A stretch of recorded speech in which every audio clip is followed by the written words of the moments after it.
everybody, I'm Larry the Fury for WCTV, the all-volunteer cable access group from the Township of Washington in Bergen County.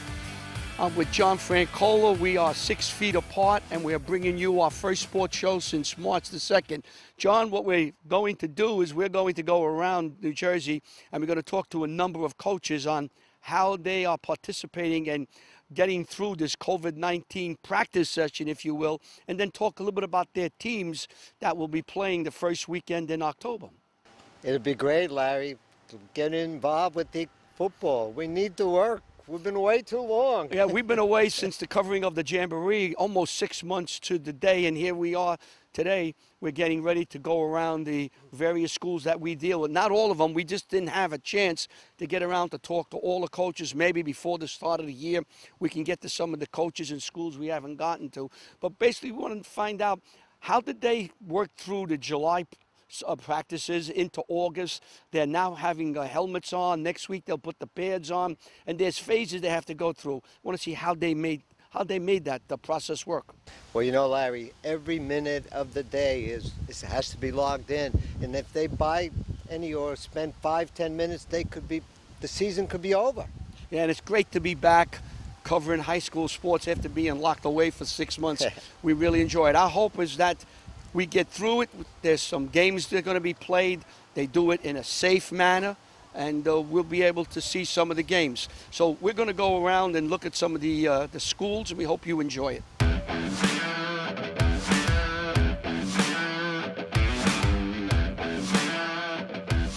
Colleen Maguire is the Chief Operating Officer of the NJSIAA. The NJSIAA is the governing body that oversees high school sports of New Jersey.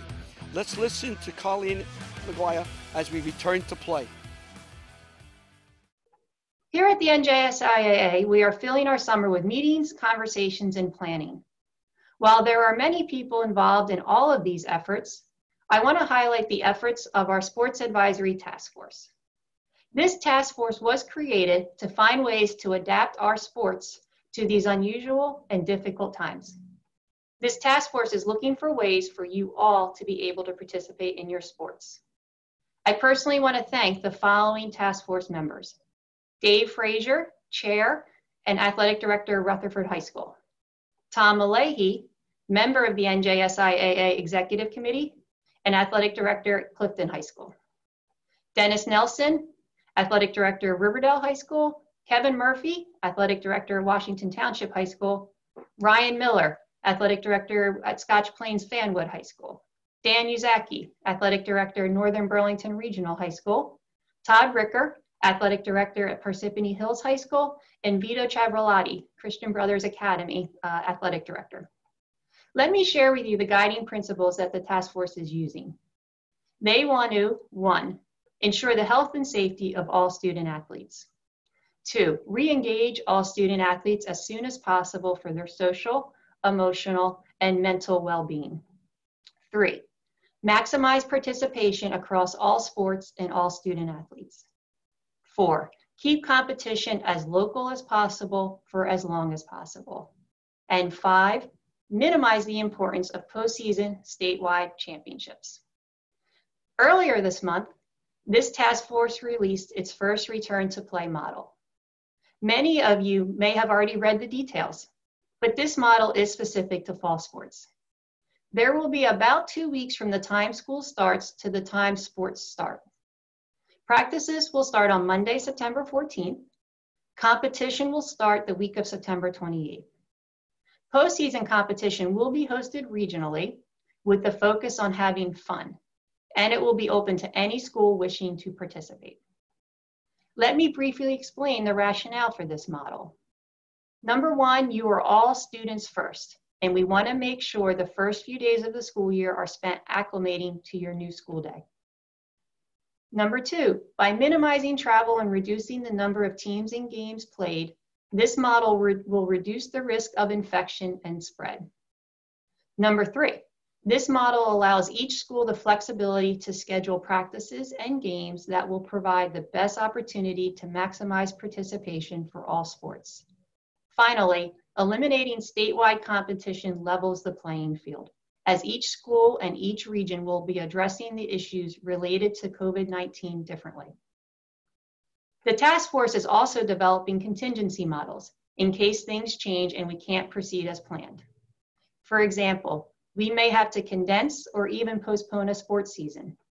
You most likely will hear lots of rumors or misinformation on social media and elsewhere as we approach the start of the school year. Please only rely on official sources like nj.gov, NJSIAA.org, and your local school for credible information. There are a few high schools that had to interrupt their summer recess workouts because a student athlete was either exposed to or tested positive for COVID-19. While there are lots of adults making decisions about the future of high school sports, you all have a significant role to play. As a parent, I fully understand that you need to see your friends and that you need to socialize in person with your friends. I also know it is not easy to pass on going to a party that many of your friends may be going to.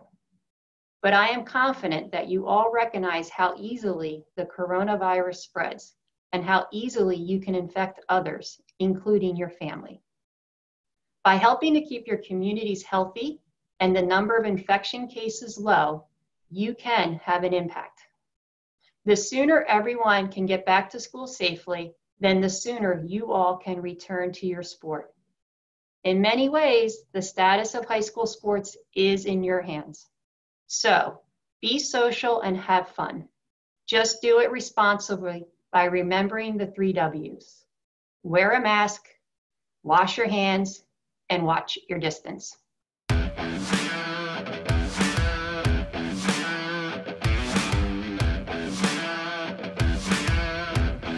Well, we're here this morning with Dan Vivino, the athletic director at Westwood High School. We're going to talk to him a little bit about what is going on now with the pandemic and high school sports. And Dan, thank you so very much for coming here and talking to us. We want to talk about a number of different things that are going on, especially the fall sports, which is starting to take off.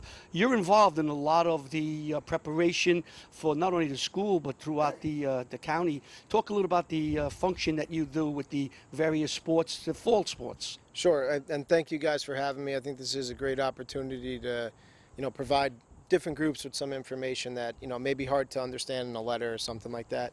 The first thing is really it starts from the top with the NJSIAA. Colleen Maguire is now the new president. Her leadership's been outstanding in all of this, especially she literally got appointed during this pandemic in June. They've done a great job communicating, and most of the time with such a fluid situation that this is, where it's always changing, they've been communicating, and a lot of times the communication is, we have more coming, hold on, don't do anything yet. And I think they did a good job in waiting to make big decisions. There were states in July that said no, and here we are now, and we were able to do things. From a planning standpoint, once we get the guidelines, I'm going to focus on what we can do and not what we cannot do. And unfortunately, there's been, in my opinion, too much people focusing on what we can't do. We have to get over that, and we have to focus on what we can do. And once we get the guidelines, I think I'm doing a disservice if I can't make everything absolutely realistically possible happen for our student athletes, for our community. And my support from my principal, superintendent, the Board of Ed, my coaches, has been outstanding, and I think we've been able to do as much as we can. When the summer rules came out, July 13th was the first available date that you could start. We started. We were responsible in starting. We didn't rush. We started. We had all the right procedures in place, and we were able to pivot when we had a situation where we had a potential positive case, and we did what we needed to make sure we kept our student athletes and coaches and community safe, and it worked. And it showed that the guidelines that the NJSIAA put out were really good and functional and practical, and we took the time we needed to take off, and knock on wood, fortunately, we had no illness on our teams or anything like that, but we still needed to do what we needed to do.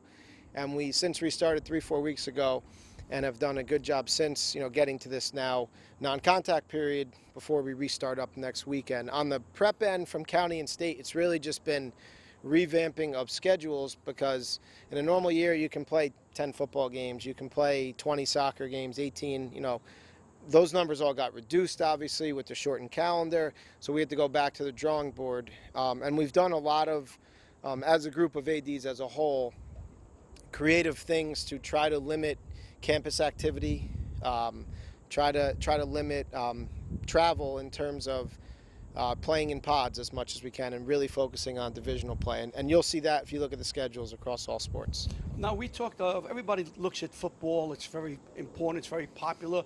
We hear at your field, there are times you play Maguire, Riverdale, and you got 1,000, 2,000 people here. But there are also other sports that the youngsters are involved in. Talk just a little bit about those sports and how you were handling those problems. Right. So one of the important things to note is that, you know, volleyball, which is a fall sport that we offer, wasn't canceled. It was postponed. The NJSIAA created an additional season in the middle of February to the beginning of April, or middle of April, where those student athletes are going to have an opportunity to hopefully play as we continue to learn more about, you know, this virus, and hopefully continue to make some progress. Gymnastics we don't offer as a team sport, but we do have periodically independent students that compete. They are allowed to compete as an individual. We had one coming up this year. That student will have the opportunity to do that in the spring as well if things keep progressing. I think it was great that the NJSIAA and honestly Governor Murphy segregated outdoor sports and indoor sports in saying that, you know, it's not a cookie cutter approach for everything. Just because we can't do one or two, it doesn't mean we can't do another. And I think it's great that the NJSIAA said we're not going to be lazy and just tell volleyball and gymnastics too bad. We're going to get you in. We're going to move you. So I think they did a great job with that. When you look at us now, you're dealing with cross country, tennis, 2 soccer teams, both, you know, male and female, and field hockey. You know, as you've asked for everything but football right now.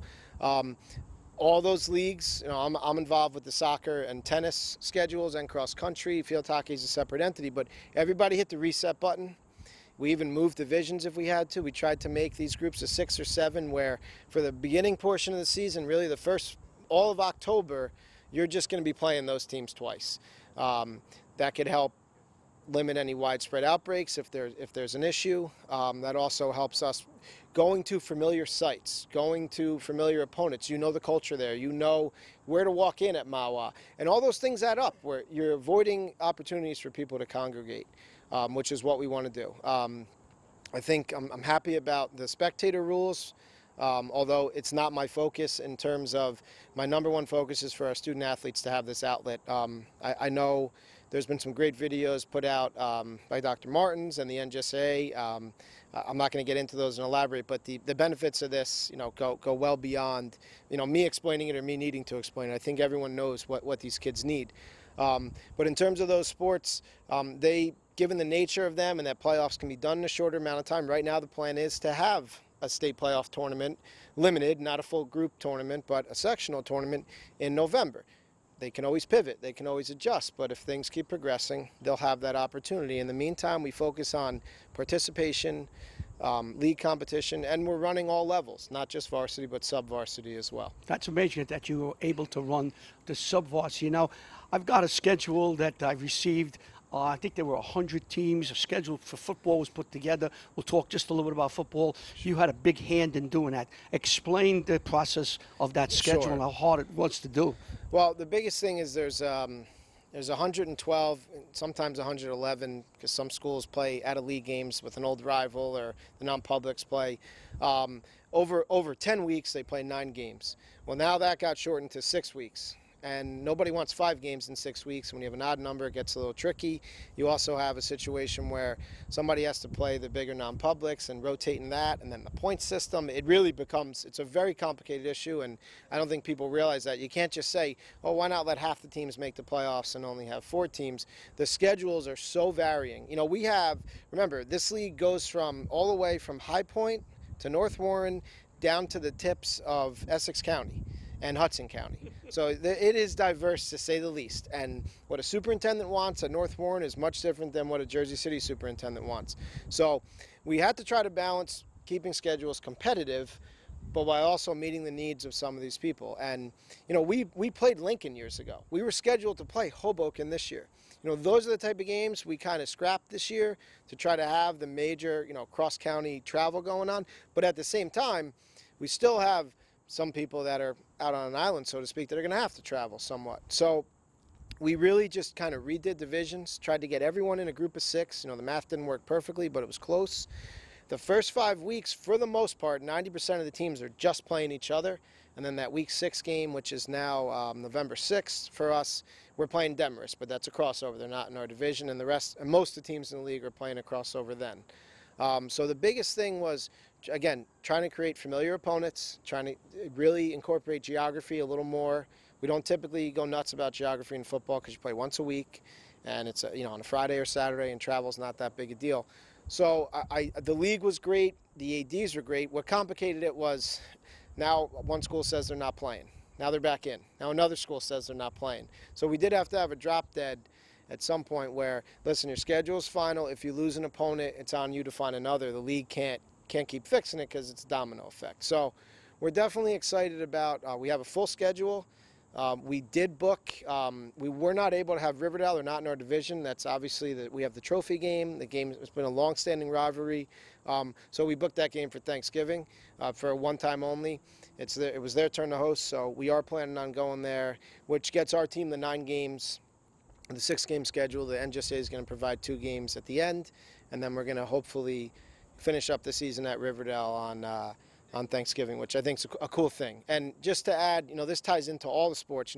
Big North Soccer, we added a league tournament, something we could never do because we don't have time for Bergen and Passaic County tournaments, but we were able to embed a league tournament. So I'll say what I opened with. We're focusing on what we can do and what we cannot do. It's easy to say, oh, this stinks. It's not going to be normal, folks. It's not going to be normal for the kids. It's not going to be normal for the coaches. It's not going to be normal for the spectators. But it's going to be as good as it can be, which is pretty good, very good. And we're all happy in the spot we're in right now. And we said, hey, let's use this as an opportunity to do some cool things, like adding a Thanksgiving game, like adding a Big North Soccer tournament. Again, focus on what we can do and make it as special as possible for these kids. My last question, from beginning to end, how long did it take you to put the schedule together? The redo couple of weeks, football? a couple of months? No, I mean, I hate, it's an art. It's first of all, it's a big math puzzle, and then you got to have specific knowledge about teams' abilities and teams' locations. So I typically have a Google Maps open a lot of times when I'm checking if that's an acceptable crossover game. But I don't know how artists work in different things, but I like to, when I started, I want to do it. So I'll do like an 8, 10, 12-hour bender where I get draft 1 done, and then I can't look at it for a day. And I'll come back the next day, find a mistake, this and that. But it was, I'd say I did it over a couple of days, but it was long days. Not, it had to be a lot. I looked at it and I said, this was a lot of work, a lot of work. I want to thank you for taking time. I know how busy you are trying to get everything. The days are going by very quickly. School's going to open, and before we know it, the fall sports are going to start, and then we really be ramped up. So thank you so much for coming. You do a wonderful job here at Westwood. You also do a great job with the NJSIAA. I just want people to know that you work with them, and the kids are always first on your mind. And thank you. I appreciate it, and it's just been great to see the kids, and I look forward to seeing all of them in the upcoming weeks. I'm Danny Vivino, the athletic director here at Westwood High School. Dr. Damion Martins, member of the NJSIAA Task Force, Sports Medicine Director of Atlantic Health System, New York Jets team, physician, and a member of the NFL COVID-19 Task Force. Let's listen to Dr. Damion Martins talk about contact sports and the random testing. Is a complicated issue in terms of testing, the type of testing, the sensitivity, the cost. Testing, if you're going to go into a bubble, makes sense. But testing someone every day and then letting them go home and go to the grocery store, go to the shore, or go home doesn't provide any value. They may be negative at the time you test them, but they may be positive 2 hours later. So the testing strategy needs to be part of a bigger picture in terms of isolation and protection. But random testing, other than using resources, doesn't really provide a lot of information. And again, testing, what we're finding is, at least in this age group, 80% are going to be asymptomatic. They don't know they have it, and the likelihood of spreading when their viral load is so low is minimal. So it has not been shown to add a tremendous value unless you're doing an isolation bubble like some of the professional teams.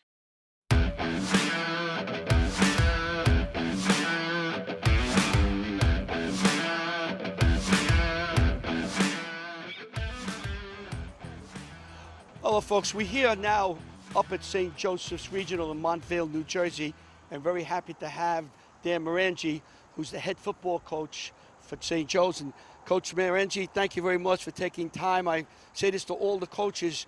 Your time during these days, every minute is accounted for, and give us 10 minutes. We really appreciate it. I appreciate it appreciate you for having me, and excited to do it. And we go back a long ways. Oh, yeah. When you were defensive coordinator, and you had enough time to come into the bagel shop in Washington Township and have to listen to me tell you the clock is ticking. You got to get ready for the first opening game.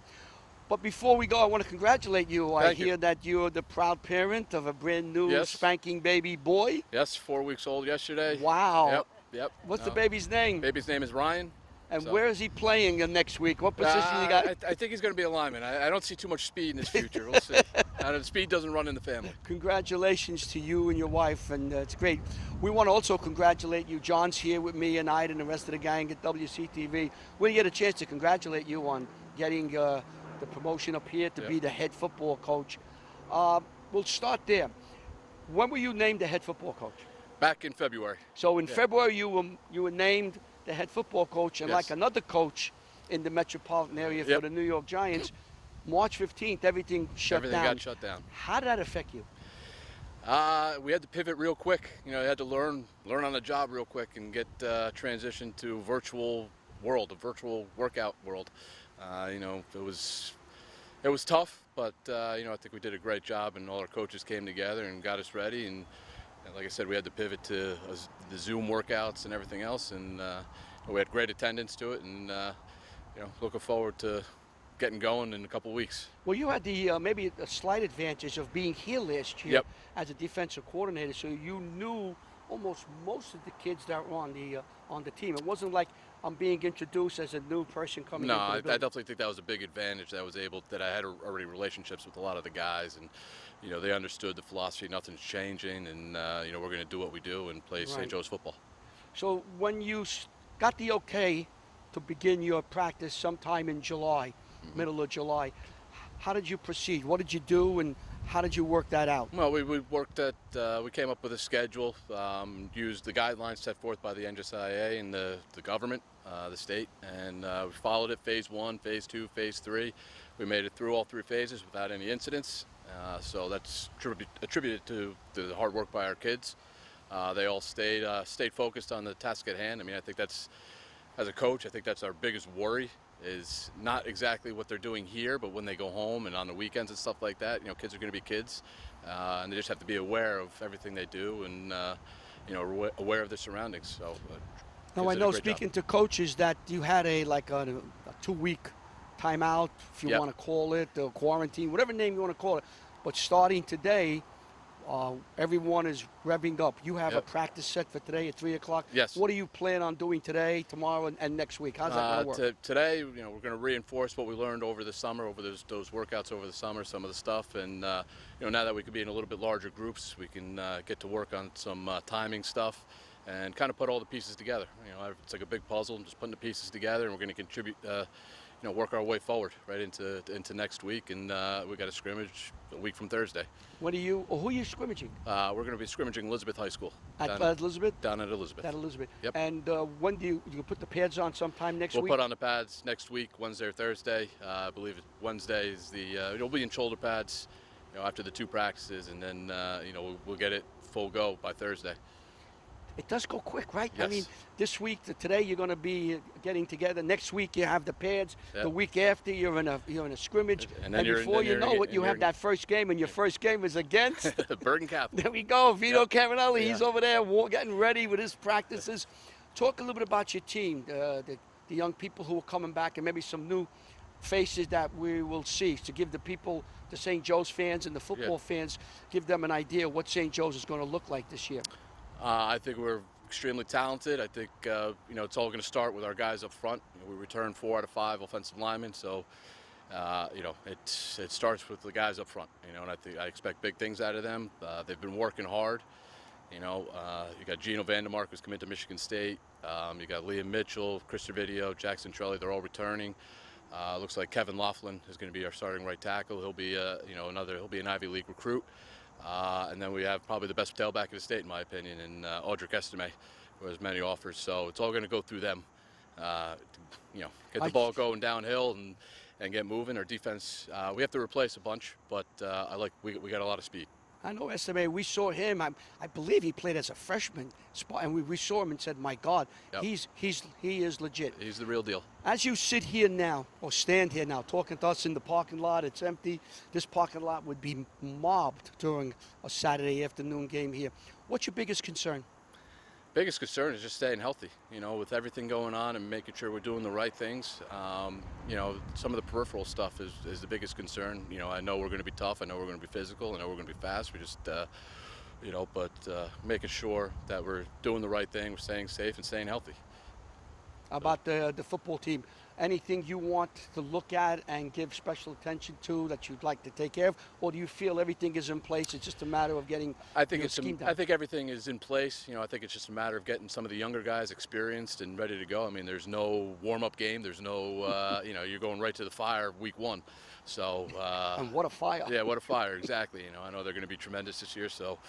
There's no, you know, let's get a game under our belt and see how it goes and get that experience. So, you know, I think probably if I was from a football standpoint, it's probably experience, getting some of those young guys, the first-year guys that are first-year starters. You know, if anybody's ever played in these games, they know it's unlike anything else. So there's no room for error. So you have 6 games, and Yes. every one of them is going to be tough. There's no breather. One after another, bang, bang, bang, bang. I wouldn't want to have it any other way. You have a one-game year. Have one game, that's the year. Next game is the year. Yep. That's how I saw the schedule and I went, holy mackerel, look at these games, one right after another. One right after. There's no breathing. So how do you like it otherwise? You enjoy that kind of challenge, don't you? But what are you doing this for? If you're not ready for the challenge, what are you doing it for? You know, we want to be the best. So in order to do that, you got to go out and play the best. And we got to do that every week. You know, we got to raise our game each week. So you know, I think the kids love that. You know, that they're going to be challenged every week, and you know, they're going to be uphill battles. And being head coach, anything surprise you? That was different than you were coordinator for a number of years in some very, very successful programs. Won a couple of championships as defensive coordinator. Anything surprise you as the head coach? Not really. I mean, it's just more, you know, you manage, you know, half the team on defense. Now you got to manage the whole team. So I mean, it's just getting used to overseeing, you know, a larger number of kids, a larger number, and having control of each aspect of the game. You know, making sure we're prepared and, you know, we're ready to execute. So that's probably been the biggest, you know, change, I'd say, is instead of dealing with 30 guys, it's dealing with 80. So, but looking forward to it. So tell everybody again, first game scheduled here is October 3rd? October 3rd, Bergen Catholic, 2 o'clock. 2 o'clock. Oh, 2 o'clock. We have a 2 little o'clock. better time to stay out Yes. here and tailgate. Yes. And that'll be the first game for St. Joe's on Yep. that day. Well, thank you for taking time. It's always wonderful to talk to you. I appreciate miss our it. conversations in Washington Township when you walk in. And what I would do is he'd walk in and he's going to smile. I would go tick, tick, tick, tick, tick. The clock is ticking, and that would be sometime in April. Yep. And you go, and then April, it was January. Well, all right, it was January. And then by the time we got to May and June, he said, oh, we really got to start going. Yeah. Congratulations. Very happy. Well-deserved. Long time coming, but well-deserved that you are the head football coach. I think you're going to do a great job. I appreciate it. John, myself, Ida, the rest of the gang, we look forward to you. Have very successful years here at St. Joe's up in Montville. Yep. I got to say St. Joe's, Montville.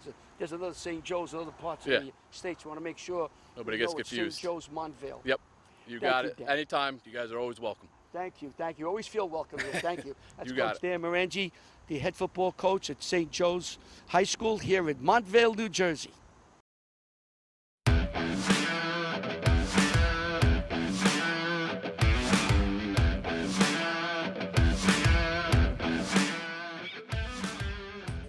And I have the honor to actually interview a fantastic friend of Washington Township, the head football coach, Dennis Hard. As you can see, Dennis Hard in his Westwood. And we're going to talk, Dennis, today, what happened to us when the coronavirus in March came to change everything. In my case, I stopped drinking Corona beers because of that. It was crazy. Their sales did go down. But in your case, you had to take your players and start training your players, not knowing that a season was going to come up later on in the year. So what actually did you do at that point in time? Yeah, with I your mean, team? during the winter, we had a great off season as far as weight training and everything. We were ready to go, and that was the spring season ready to start. I believe the spring sports, maybe they had a week of practice, whatever. And we started with weightlifting, ready to go. We were actually going to come in that Friday morning when everything shut down. And, we really didn't know what was going to happen. We were going to be down a month. We were going to be down a long time. So, we just had to play it by ear. The kids worked out hard on their own. We gave them lifting, programs, what to do in the during the time that they were home. But, a lot of guys you can see, they did some really good things. As you mentioned, your football team, all of a sudden from up above comes a little flashback to me. You won. How many games with Westwood now? 100 games? Well, it's not all at Westwood. It was my coaching career. I was at Wellington High School, so it's a total career for me is 100 games. You're getting old. Yeah, I guess, yeah. If you're around long enough, I guess you get enough on the. All right, but let's say, so we had the initial workout in March. Around June or July, feelings were out there that there could be a season. What happened then? You were told to actually get your team together and be ready to. Yeah, I believe it was. I believe it was July 13th. It was our first day that we started, and we're ready to go. We had 3 days of practice in, and then we had to shut down. We just to be on the safe side. People were in the presence of somebody that did test positive. Now, none of our players did test positive and everything. They were all healthy, but we erred on the side of caution, and then we got it going after 2 weeks. We got it going again, and we had 3 weeks of some really good practice in the summer. So now we've decided that there's a schedule out there. You're going to be playing 6 games during the regular season and then some playoff games. And then you also have one other item that you're going to be putting into place, Thanksgiving Day. Right. That's a kind of, the rival was brought back. Westwood Riverdale used to be Thanksgiving. We're excited for that. We just hope this ban lifts a little bit so we can get a lot of people in the stands.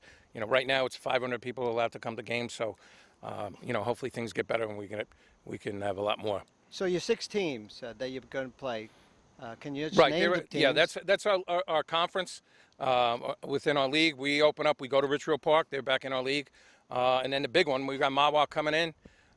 We have Damion on the schedule, Pascack Hills. And then we finish up with our league with a big one with Ramsey comes into town. We are playing Demrest again, an out-of-league conference game. So the conference it will be big.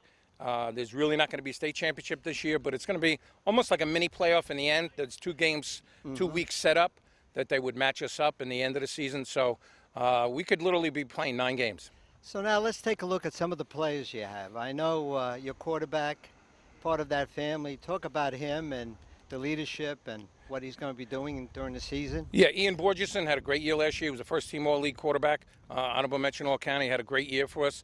Not too many times you have a returning player with that caliber coming in. We expect big things from him, but it's a surrounding cast that's going to be huge. Kobe Lawton played last year as a freshman, did a great job. We expect big things from Tommy Linares. Ian is also one of our co-captains. The other co-captain, Anthony Constantinides, we expect big things out of him at running back.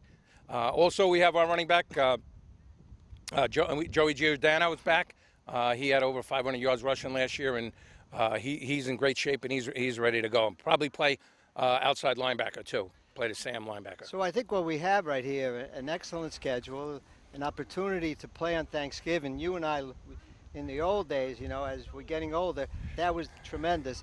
And I really think Westwood should have an outstanding year. And from WCTV and Larry and myself, we want you to be there. We're there. Whatever we can do to help, whether it's in the end zone, Larry, Ida, myself will televise. And we'll be back and watching you play football at Westwood High School. Yeah, it's 2020. I mean, all kinds of things we got to be ready for, and the kids just, they got to be. I told them yesterday they got to be happy they're playing. A lot of states they're not getting that opportunity. So we're excited that we're back. We're ready to play.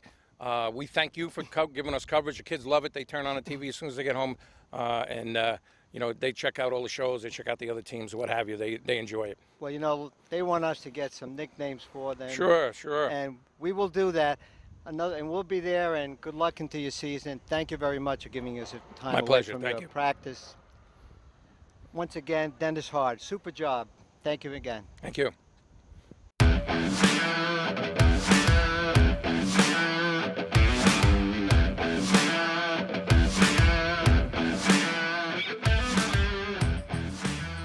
We're at the Paramus Catholic High School. We're at the Mike Glynn Field, track and field complex here on the Paramus Catholic High School. And we're very happy to have an old friend of WCTV. We go back with Coach John Whitehead a long time, much more than I want to think about. And we're going to discuss how John is handling the COVID-19 and talk a little bit about his team for the upcoming year. Coach, first of all, thanks for taking time to come here and talk with us. We're socially distant, 6 feet apart. And remember, the first question we want to ask, we ask all the coaches we're talking to, is how are you here at Paramus Catholic and the school handling the COVID-19 problem? Well, first I'd like to welcome you. Thank you for coming. You've always been really, really gracious with us. We're just doing our social distancing, wearing masks and bandanas and scarves and things of that nature. And we try to sanitize everything after every drill, every workout on the field. And the classroom is the same. We're doing all social distancing, and everything's being sanitized and deep cleaned on a daily basis. This is the first full week of September coming off Labor Day. Prior to today, what was your what was your schedule? What were you doing with the youngsters on the field? In the spring we weren't able to meet with them, but we emailed them workouts that they did on their own. And then we finally started to be able to get back into it in July, and we did the phase 1 where we had different components of the practice, and we had to have small groups, and there was all kinds of distancing there. And then we went to phase 2. Groups got a little bit bigger, and now we're into phase 3. Much larger groups, but we still have to sanitize all the equipment like sleds, chutes, and things of that nature. That's bags. after every practice or before? How do you work in that? What we have to do is, it's after every drill. Every drill. So if you have a drill on the sleds for maybe a 20-minute period, then as you go to your next drill, before you leave, you have to sanitize. You have to sanitize it. Now, I think Friday, which is in a couple of days from now, as we do this interview, you're going to, the athletes will come back, the football team will come back, and now you're starting to put the pads on and getting into the deep workout. Talk a little bit about that, what you have to do coming up next 2-3 weeks. We go with helmets for Friday and Saturday, and we give them Sunday off because of Mass. It's a Christian school, so everyone is required to go to Mass.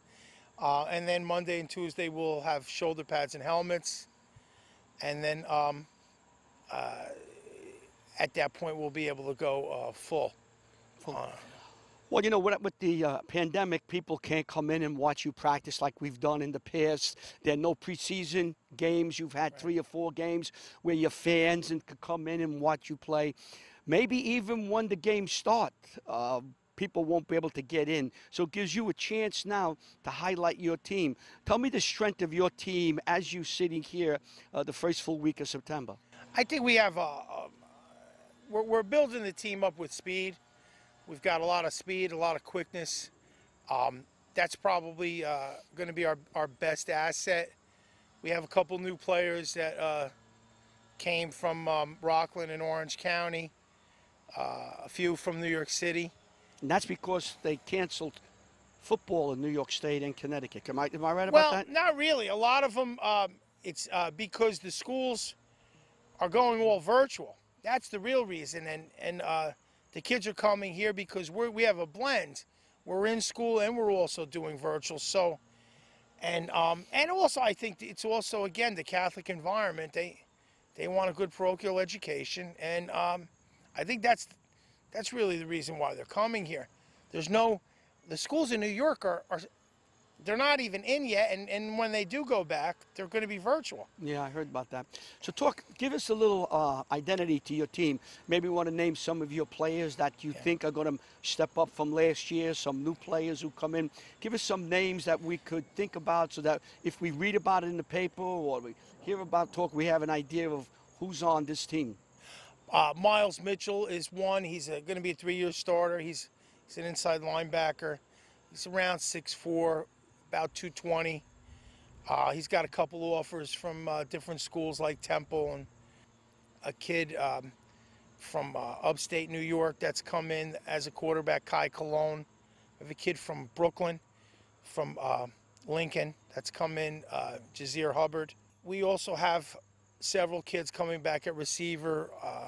Andre Barrett, Troy Leary. These are all 3-year starters. They're going to help us quite a bit. One of the questions people ask me, and I say I really don't know, the number of people that are going to be allowed to come in, if they're going to be allowed to come in. Has any decision been made here at Paramus Catholic? We're not making the decision. The state's making the decision. Okay. And supposedly, as of today, right now, and it's tentative, and that can change at any time, there'll be 500 people, and I think the individual leagues are going to decide on first come, first serve, whether it's parents, things of that nature. We're not really sure. Our school basically goes by what the state mandates or whatever it is we follow. So you got the state of New Jersey putting out guidelines. You got the NJSIAA that wants to follow those guidelines. Yes. And then you have to follow what they both say. Yeah. And we do. We follow. I mean, they're there to help us and support us and guide us. It's all, the first job of a teacher and a coach and an administrator is the health and safety of the students and the student athletes. Right. So that's our first job before we do anything else. Right. So we're gonna help protect their health more than anything, first and foremost, and then we'll move on from there. I mean, whatever they advise, we'll follow, and we've been following all along. And I think most of the schools in the state are. I know the schools in our league, in our division, they're all following it. Yes, I hear that from the state of New Jersey through the NJSIAA. The guidelines have come down, and the schools have been trying as best they could to follow it, and following each one of the guidelines, knowing that if you follow the guidelines, you'll be able to get on this field and play. Even if you play before 500 people here, it would be a nice crowd. I mean, it won't be overwhelmingly. At least you got somebody coming in. You're not playing like the NFL teams are playing empty, and baseball's playing empty. And that's kind of tough. And I know as a coach, you feed off the crowd. Also, again, to reiterate, everything is fluid. What you're telling me right now could change by the time you get back into your office. It could either get much better or much worse, depending on what the numbers are like. And again, everybody from the state keeps us abreast of everything. We get emails every day about everything, and they don't keep us in the dark. And I think everybody's on the same page. We want to do whatever we can to get the season off the ground and get it going. And at the same time, we want to make sure that everybody's healthy. Now, you'll play the first weekend in October. I believe it's October 2nd or 3rd. Friday night. You're going to be playing Friday or Saturday. I'm not too sure. Friday night. It's up in Bosco. And who's your first game? Bosco. So there you go. There's the way they made the schedule. You go one right after another. Yeah. So it'll be great. Listen, thank you so very much. You've always been so kind to WCTV. We've always called you. You always called us right back. You gave us starting lineups. Anything we need, you're always here, Coach Whitehead. And we look forward to working with you in the future. We may not be here to cover games, but there's always next year, because this is going to end eventually, and we'll come back and work with you again. Yeah, and I think, if you look back on it in history, they had the pandemic in 1918 and 1919, and that was a terrible thing. And then college football really took off in the 20s. Right. So good things are ahead. We just have to look at the big picture. Right. You got to look at the big picture. Follow the guidelines. It's only a short time. Wear your masks. Stay 6 feet like you and I are doing. Wash your hands. Follow the guidelines that come down from the NJSIAA. I think we'll be fine. I got a real strong feeling we're going to get this football season off, and I think it's going to be completed.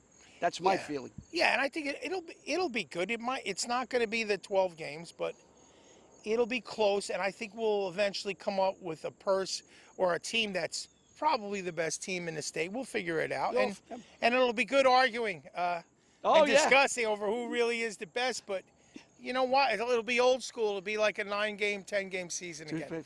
I want to thank you very much. Thank you. Good luck, and we'll be talking to you down the road. Thank you very much. I really appreciate you guys being here. John Whitehead, the head football coach here at Paramus Catholic High School.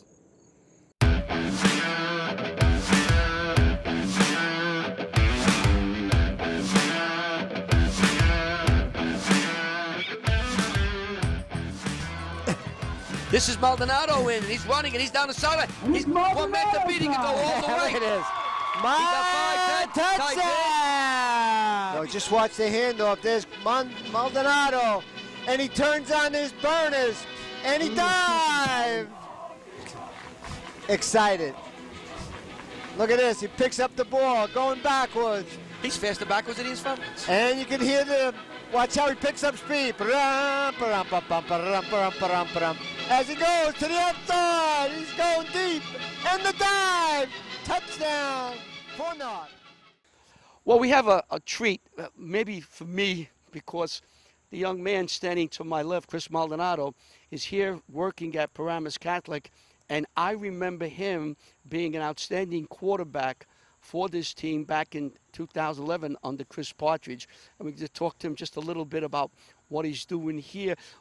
Chris, I remember you. You wore number 2. You're an outstanding quarterback. Tell us a little bit about the 2011 year. How successful was it? So I think the 2011 year was kind of when things, exploded for Paramus Catholic and put them on the map, and we started to gain a little respect amongst the other guys in our league, the other rivals, like the school in Oradell and the school in Montvale and the school up in Ramsey. We were always considered the black sheep, and that's kind of when the tide started to change a little bit for us, I believe. So now you graduated. What college quickly did you go to? So I attended the University of New Haven my first year and a half, and then I transferred back home and finished up at William Patterson. Excellent. And what are you doing here now at your alma mater? Right now, I'm just trying to give back to the community that gave me so much when I was a kid. I learned a lot when I was here during my years in the building, those 4 years, and also on the football field that carried me and kind of were the driving propulsion behind where I am today, which is back here, and just trying to give back to these young guys and share those experiences. Anything specific that you're doing now through this COVID that you're trying to get through? Honestly, just keeping these kids level-headed, keeping them grounded, keeping them focused, because we have a season approaching, right, October 2nd. And, those 4 or 5 months with the whole quarantine, it was kind of, everything was in limbo.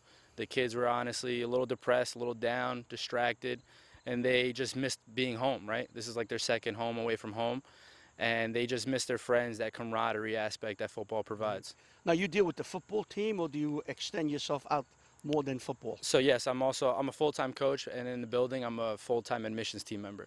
Oh, so I'm a little all over the place. I'm the Swiss Army knife. So you do a lot of little different things. You're in admissions too. The applications come through you, and you help process the applications and have the kids accepted into the school, correct? Yes, so I'm an admissions team member. I work under the director of admissions, which is Michael Featherstone, right, and the assistant director of admissions, Vaughn Dudley. They do a great job. It's a good team. Us three in particular, we're all Paramus Catholic alum.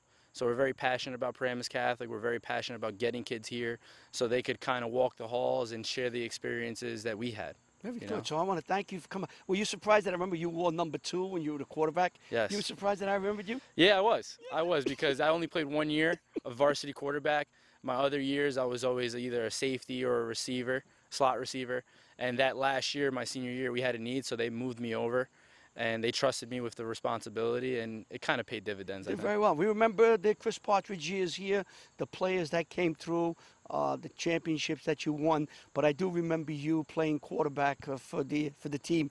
And when Coach Whitehead mentioned it, he goes, "Oh yeah, I remember him." And he's shocked that I remember you wore number 2. But I remember you. I truly remember you. And thank you for coming by. And good luck with this pandemic and getting the kids through. I know with the people like you and Coach Whitehead and the administration that's here, you'll get through it, and we'll have a successful year. Thank you. I really appreciate it. And you're a great friend of the program. Thank you very much. You got it. We're now going to hear from Dr. Damion Martins on how to prevent outbreaks in sports. I'm a father of 2 high school athletes, so I'll give you the same message I gave them. And you're right. As Colleen alluded to, I think that's the problem that the colleges are going to really have, is that these kids are in dorm rooms, they're at frat parties, they're out and about in the town, and that is really where the spread occurs. And so I'll give you the advice that I give my patients and my professional athletes. I tell them there is a clear competitive advantage if they can stay COVID-free. And so I said, if you do this right, you guys are going to do better this season. You're going to play better. You're going to have a better winning record, et cetera, in terms of competition. But more importantly, you're going to keep yourself and your family safe. So I think driving home that point, that being socially responsible, the distancing, the mask wearing, washing your hands, they're all the key to making this successful for a season.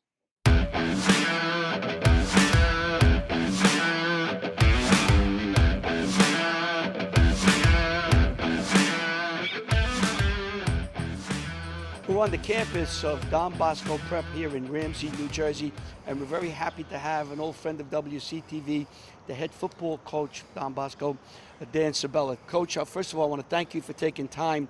I know how difficult time is right now because many things are happening, but we want to talk a little bit about the experience you had here and how you weathered the COVID-19 guidelines July and early August up to today. What was going on and how did you handle it? Yeah, I'll tell you, it's been an interesting summer. It was, I remember late June when the NJSIAA came out with what the guidelines were going to be, and we were just excited that, you know, we had a date and that we were going to be able to get back out on the field.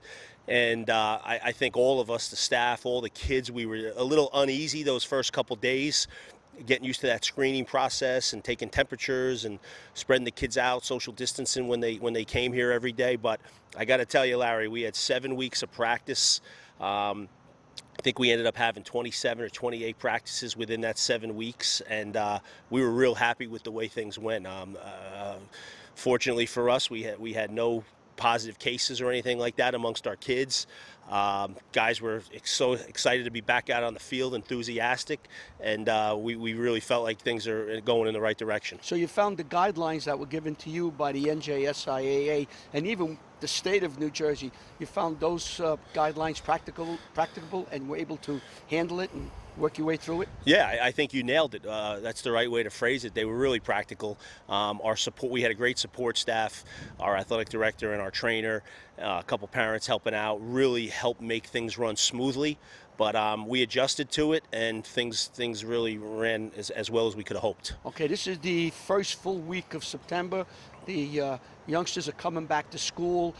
Where are you now with your team? What are you doing from now until October 2nd or 3rd when you play that first game? I guess you're playing Paramus Catholic, right? Correct. So we're coming off what essentially was like a 2-week quarantine period where we really haven't been with our team now for 2 weeks. Like I said, we'd gone 7 straight weeks, and we took this 2-week period off. So we're getting back out on the field today, which we're real excited about. We're going to start the heat acclimatization. We'll be in helmets today. We'll be in helmets and shoulder pads tomorrow.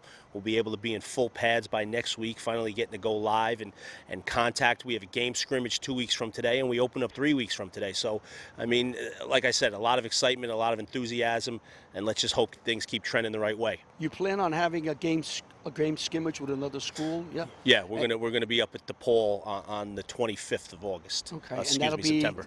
Down in distance, like a regular game. Yep. And certain guidelines you have to follow, as you would follow your first game. The same guidelines are in there? Pretty much. You were only allowed 1 scrimmage this year. Right. So that's going to be ours, and we'll have officials, and we're going to treat it like a game. And what about the freshmen, sophomore, JV? Will they just be with the varsity, or will they have something for them to do? No, same thing. No, those guys the freshmen are going to have their own game scrimmage.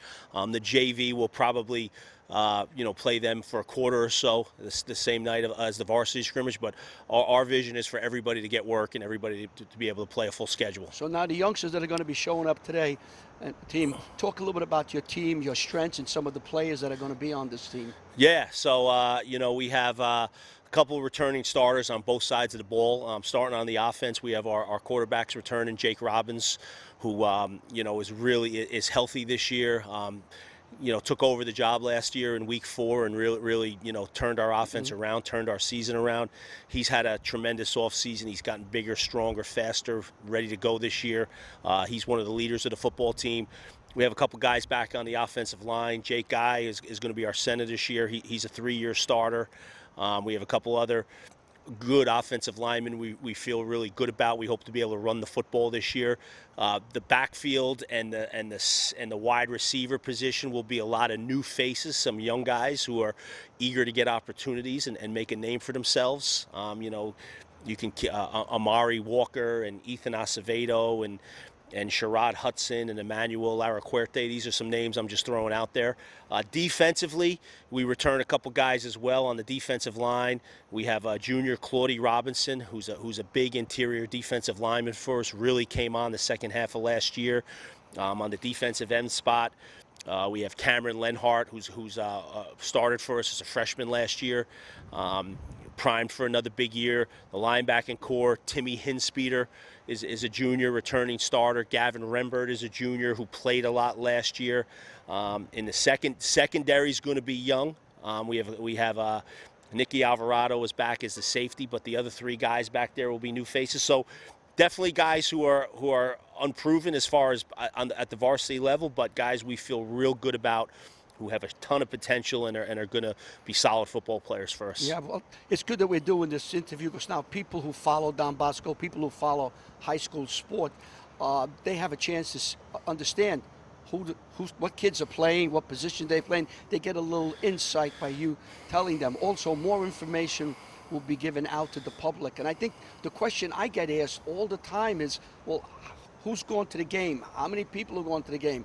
And I always tell them, I guess what you're going to tell me is, as of now, the first week of September, I don't know. We really don't have a handle on how it's going to be handled. But I'm sure over the next 3 weeks, guidelines will come down and it will be explained. Am I correct about that? Yeah, pretty much. I mean, we've heard 500. You know, we're talking about maybe 250 for each team right now, but I think the athletic directors and the decision makers are still kind of ironing that stuff out.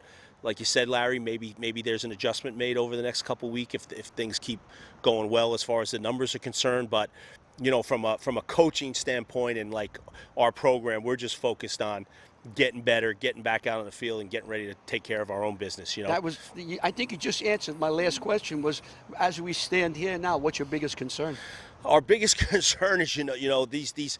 I mentioned being off these last 2 weeks, and it's been extremely uneasy for myself and the coaching staff. You know, this is going to be my 20th year as a head coach, and when you do something for 20 years and you're in that routine, like, you know, we're cranking this time of year, right? We're 100 miles an hour, and I'm waking up 3, 4 o'clock in the morning worried about, you know, what we're running on 3rd and 10, and you know who the backup is on the kick return team, and you know we haven't like kind of ironed that stuff out completely yet. So we got to get, as you always want as much practice time as you can get. So we're eager to get back out there today. We're eager to get these questions answered and start hitting a little bit. You know, we haven't hit, and you don't find out about a guy until you throw him in the fire. So we're gonna hopefully get these questions answered. I always tell people in smiling, coaches can have unlimited time to practice, and they're always looking for more because you never feel that you have enough. There's always something you're afraid that I missed something, right? 100%. If you start feeling too good about yourself in this game, you get humbled pretty quick. Well, I really want to thank you for taking time. I know how difficult it is with everything going on, all the guidelines you have to follow, where you go next, and what's scary to me, if I was a coach, is what you're doing today may not be what you told to do tomorrow. So you may work on something today, and tomorrow guidelines come down. We want to check it, we want to tweak it, and you have to change. So it's difficult. We're all in the same situation. Yeah, I know it's cliche, but it's one day at a time, and appreciate every minute that you're out there and make the most of it. And, right. And thank you, Larry, for all you've done for high school football and all you've done, you know, for coming out here today and making sure, like you said, get people excited about hopefully having a season here. I said I'm looking forward to get back to some kind of normalcy where I don't stay home. I can get to a football game and sit there and talk to wonderful people like you and see some great games. And it's just get away from this idea of being locked up. Just relax a little bit, get your mind off it. Thank you so very much. Good luck. Your first game, Paramus Catholic, right here, 7 o'clock. Can't wait, can't wait. Let's hope they extend the number of people who can come and we could fill the place up safely. The most important thing is safety. Absolutely. Look forward to seeing you this year. Thank you. Oh, we'll be there. We'll be there. Danny Sabella, the head football coach here at Don Bosco Prep.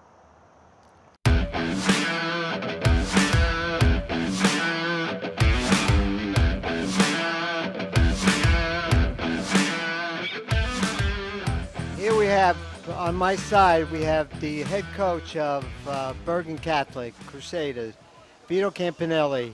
We've known him forever.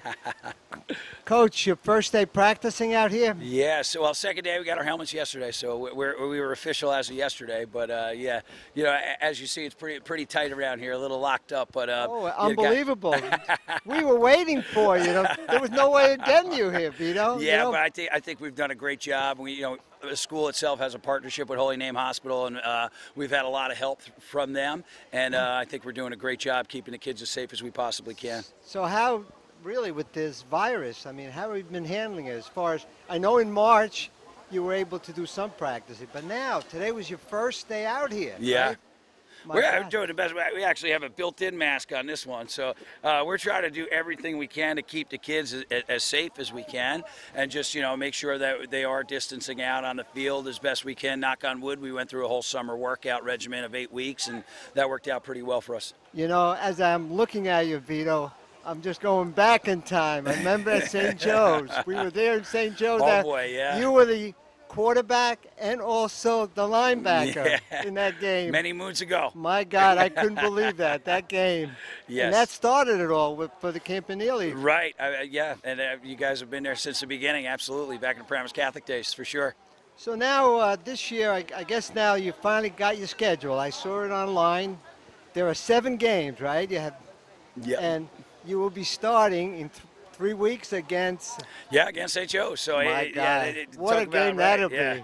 Talk about catching a sledgehammer out the gate, right? So, we feel like we have a great running back. We feel like they have a great running back. In my opinion, he might be the best senior running back in the Northeast. So he's given us some issues over the last few years. So we're trying to get that game, by the way, and hopefully we'll have it. It'd be I hope great. so too. But only 3 because again, like for the problem you're having, as far as security, we have to spread 6 feet apart in order to do the game. So no question. Yeah. We're going to be there. Hopefully, we'll have to clear everything and do it. But talk about a little bit about some of your players. I know you mentioned your running back. We saw him last year. Sure. Yeah, I think Ryan had he's having a great preseason. He's put on about 12 pounds. He's 209 pounds right now. He's an elite kid, elite work ethic kid. And Johnny Rust, who missed half the season last year, I think we really have a two-headed monster there, really 2 really good players. Last year you were decimated with all the injuries. Yeah. I couldn't believe that. Yeah. As a team, and we go back a long time when you were at Westwood, and my God. For sure, yeah. Hey, remember when I had my heart attack? Absolutely, we sure do. Absolutely. Hope you still have the ball. Well, you know where we put the ball? The ball is upstairs where in the studio, so everybody could see it. There we go. That's great to hear. But that was the day when you had me come in with Larry, and all of a sudden, I was ready to cry. I think I did cry that day. Well, you guys are such a great part of the community and such a great part of Westwood football for the whole time I've been there, before I was there, and still to this day. So I can't thank you guys enough for everything you do. So now again, you have to really protect yourself with this virus at this point. And sure.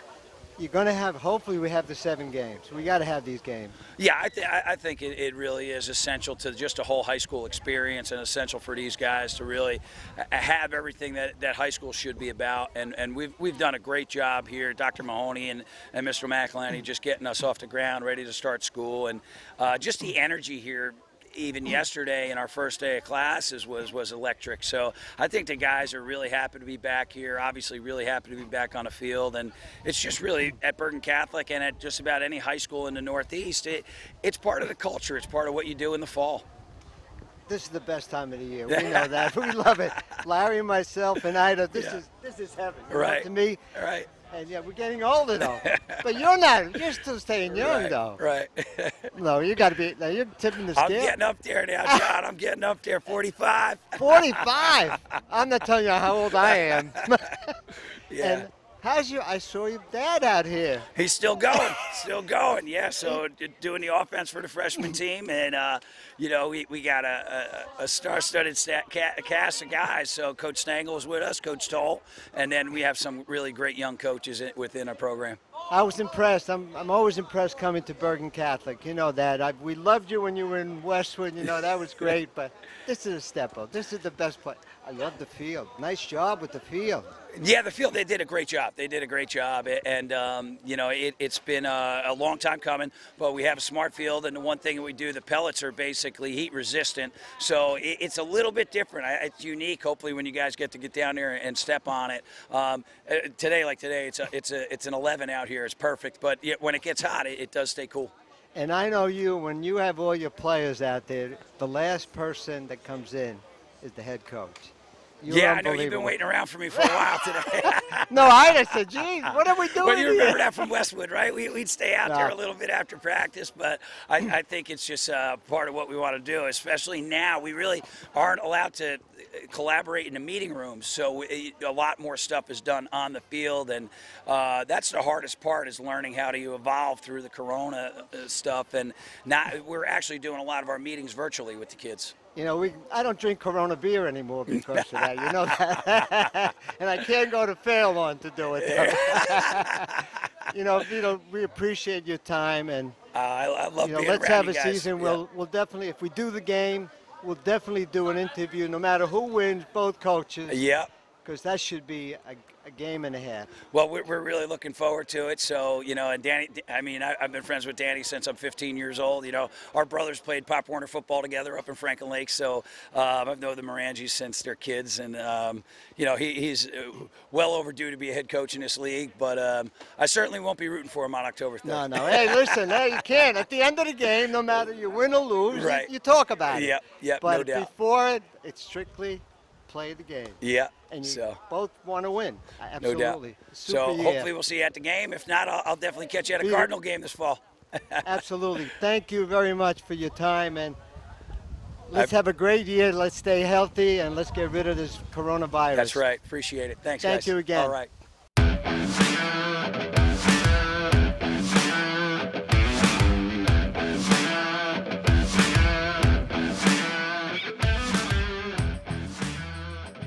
We now have here at Bergen Catholic the athletic director, Brendan McGovern. And Brendan, thank you so very much for coming by.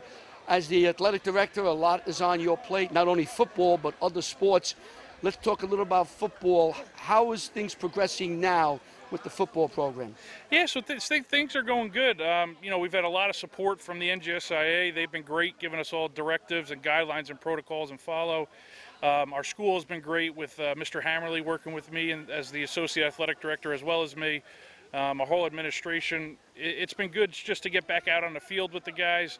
The kids have been doing everything we ask them to do, wearing masks, social distancing, and they know, you know, a lot of the chance of playing this year is on them and how they react to our guidelines and protocols.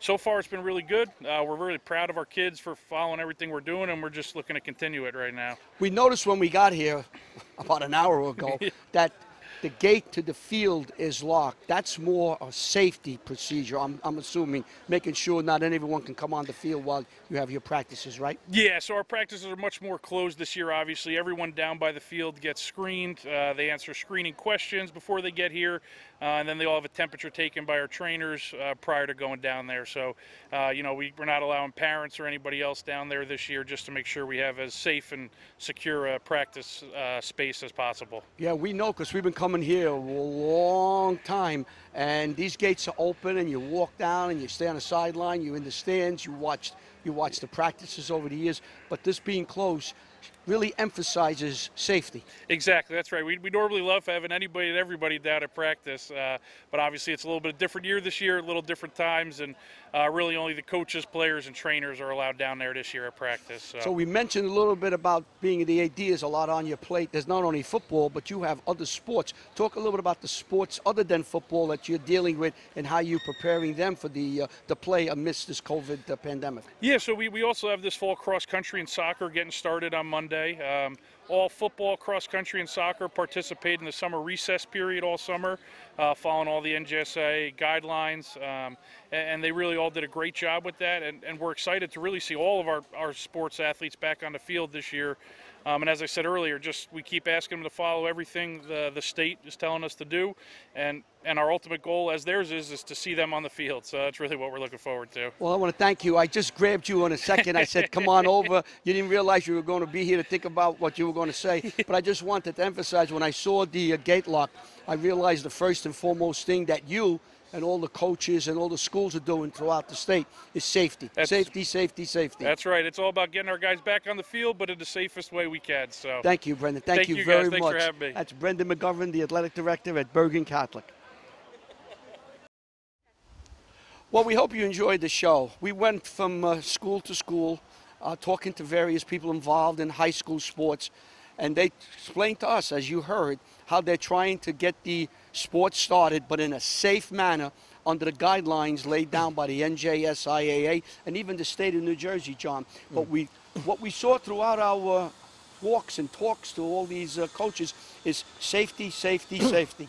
Without a doubt. I'm extremely impressed with the way they're reacting, Larry. Yeah, they had guidelines to follow, and they all mentioned how they followed. They're all eager to play. I mean, they're coaches and former football players, and they want to get the year on. So they will work as hard as they can to make sure it gets on and gets on with safety. As for WCTV, we don't know what we're doing like most people don't know. It's going to have to be certain guidelines. I have to laugh. That's the best. We never. That's a perfect, and we got to smile.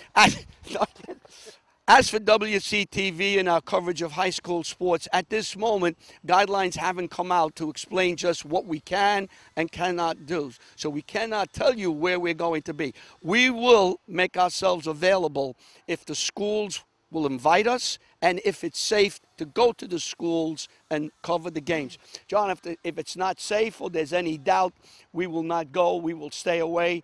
It's more important for safety than anything else. Make sure people do the things right, and we'll be able to do these games. We can't wait. Just follow, there's a few simple things we have to do. One is wearing the mask. John and I wore the mask, and we had the interviews. We were always 6 feet apart and put the mask on when we left. Wash your hands and do what we did during these interviews. We were 6 feet apart. So basically, this is what you have to do. If we do that, maybe we can get through this period of time until a vaccine comes and we can get back to some kind of normalcy. With us, normalcy is not normal. So for everyone on WCTV, we wish you well. We hope you stay safe. I want to thank Ida for putting the camera. There she is with the finger. She came with us with her camera. She's doing all the editing, John Francola, myself, and the rest of the gang at WCTV, which is practicing a new words, John, social distancing and locked up. We're being locked up in place. Locked down, locked up. I think we were locked up a few times. So thank you. We hope you enjoyed the show. Maybe we can do another show like this, and watch our bulletin board. We'll have information as to what we can and cannot do under these pandemic conditions. Goodbye, everybody.